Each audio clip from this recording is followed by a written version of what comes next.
Salut les amis, c'est Yann, on se retrouve pour une toute nouvelle vidéo. Aujourd'hui on est en compagnie de Professeur Plan. Salut les amis. Donc aujourd'hui on va procéder à une bouture sur l'oranger du Mexique. Ouais, donc on va vous montrer toutes les étapes. Donc ça sera une bouture à l'étouffée. Et donc on va vous montrer comment on procède étape par étape. Donc tout d'abord on va prélever une bouture. Donc on a deux caméras, donc ça permet aussi de vous faire plusieurs plans. Alors là on est sur un oranger du Mexique. C'est le Sundance, donc c'est le jaune. Vous pouvez très bien faire avec le vert, c'est exactement les mêmes étapes. Donc en fait, pour prélever la bouture, vous prenez une branche, si possible, de l'année, les pousses de l'année, là où ça s'est un peu dégarni au niveau de la base, et vous coupez. Il faut à peu près que ça fasse la taille d'une pousse, comme ça, là, à peu près 10 cm. Et donc vous faites ça sur plusieurs branches, donc ça marche sur toutes les variétés d'oranger du Mexique. Et le mieux c'est d'en réaliser plusieurs, comme ça permet d'avoir un peu plus de réussite si elles ne fonctionnent pas toutes. Alors là du coup on va en prendre sur un seul, manière en fait de vous montrer. On va en prendre une autre, celle-ci elle est pas mal. Donc là il faut vraiment prendre une bouture de tête en fait, hein, si jamais, comme ça permet d'avoir un joli départ. Une fois la bouture qui est prélevée, ce que vous allez faire, puisque c'est une bouture à l'étouffer, alors il y a plusieurs avantages sur la bouture à l'étouffer. Ça permet une meilleure prise de la plante, notamment en juillet. Ça permet de la garder aussi en humidité pour éviter de l'arroser tout le temps. C'était un peu la même technique que je vous avais fait au niveau des agrumes.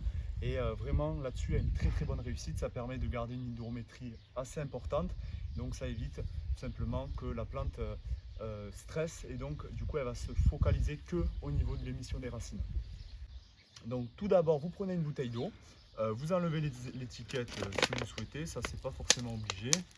Une fois que c'est fait, vous coupez la bouteille à peu près à moitié avec un cutter, comme ça c'est un peu plus facile. Vous essayez de le faire à peu près droit. Tac. Hop là. Une fois que c'est fait, vous percez. Donc sur la vidéo des agrumes, j'avais eu pas mal de commentaires sur le fait que j'avais oublié de préciser qu'il fallait percer, bien évidemment. Sur chaque contenant, il faut absolument percer, que l'eau ne reste pas, parce que forcément sinon ça risque de pourrir. Donc là vous percez, donc vous faites peu importe les trous, vous en faites au moins deux bien épais, de manière vraiment d'avoir un bon drainage au niveau de l'eau. Comme ça au moins vous êtes sûr que même si l'affaire bouche certains trous. Donc ce terreau il est fait à base d'un tiers de compost, un tiers de terre du jardin et un tiers de terreau. Ce que vous faites, c'est que vous tamisez bien le mélange, de manière d'avoir quelque chose d'assez léger. Vous pouvez aussi utiliser un terreau que vous trouvez en jardinerie, terreau bouturage ou semis, ça marche très bien. Donc là, ce que vous faites, c'est que vous remplissez bien votre fond de bouteille. Alors ce qu'il faut faire, bien évidemment, alors là j'ai mis un peu partout. Ce qu'il faut faire bien évidemment, c'est vraiment laisser, on va dire, 10 cm, donc à peu près ce qu'on a coupé. Comme ça laisse la plante quand même assez de place pour se développer. Surtout que quand vous percez ici et en bas, souvent il y a une petite couche où l'eau reste un petit peu. Donc il faut vraiment laisser à peu près 5-6 cm, vraiment bien rempli de terre. Donc une fois que la bouture, comme je vous ai montré, est prélevée, ce qu'il faut faire, une fois que vous avez votre bouture, ce que vous faites, vous coupez la queue de votre bouture bien en biais. Donc ça sera à ce niveau-là qu'il y aura l'émission de racines. Ce que vous pouvez faire, c'est laisser un étage et 2 étages de feuilles et couper la moitié du feuillage pour éviter l'évapotranspiration. Une fois que c'est fait, votre bouture ne ressemble pas à grand chose, mais au moins vous êtes sûr que là, normalement, l'émission devrait bien se réaliser. Alors là, ce qu'on va faire, c'est qu'on va la mettre. Pardon, Joseph. Après j'étais très trop croix. Attends, mais il a remonté la caméra, non? Non? Non. On voit pas ma tête là? Non. Ok. Donc là, ce que vous faites, c'est que, alors sur certaines boutures, on fait un trou au préalable, mais sur ça, il n'y a pas forcément besoin. Vous la mettez, vous la placez, vous tassez bien autour, et une fois que ça c'est fait, vous placez la cloche au-dessus. Ce qui est bien à faire, c'est de mettre un bout de scotch pour vraiment bien rendre la chose vraiment bien opaque.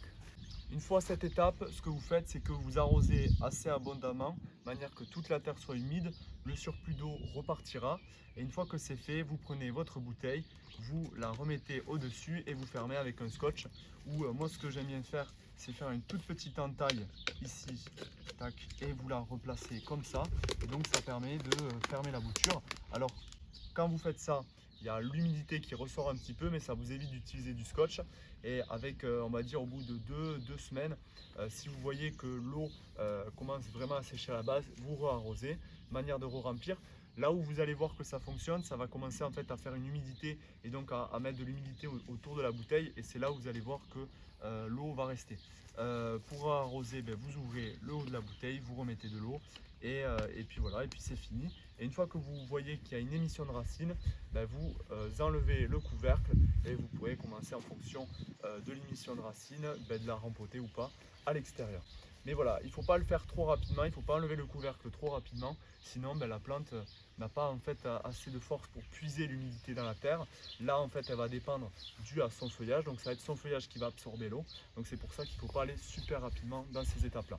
La bouture d'oranger du Mexique, vous pouvez l'attaquer dès le printemps jusqu'à l'automne. C'est une plante qui se bouture quand même assez facilement, c'est pour ça qu'il faut quand même en faire plusieurs manières de vraiment multiplier vos chances de réussite. Mais c'est quand même une plante qui se multiplie relativement facilement. En tout cas, j'espère que cette vidéo vous aura plu en compagnie de Yann. N'hésitez pas à mettre un commentaire et à liker.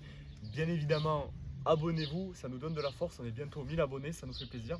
Et puis venez sur Instagram pour nous poser des questions si vous avez des questions en particulier. Et puis tout simplement nous montrer vos réussites de bouture. Bon, je vous dis à la prochaine avec Yann. Et puis rendez-vous pour une prochaine vidéo. Pour ce mois de juillet, on essaye de sortir un maximum de vidéos.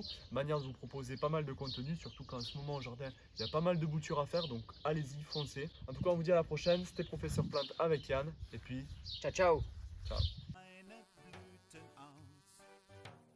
Du darfst süßen Nektar trinken und im Pollenstaub versinken, kleine Hummel.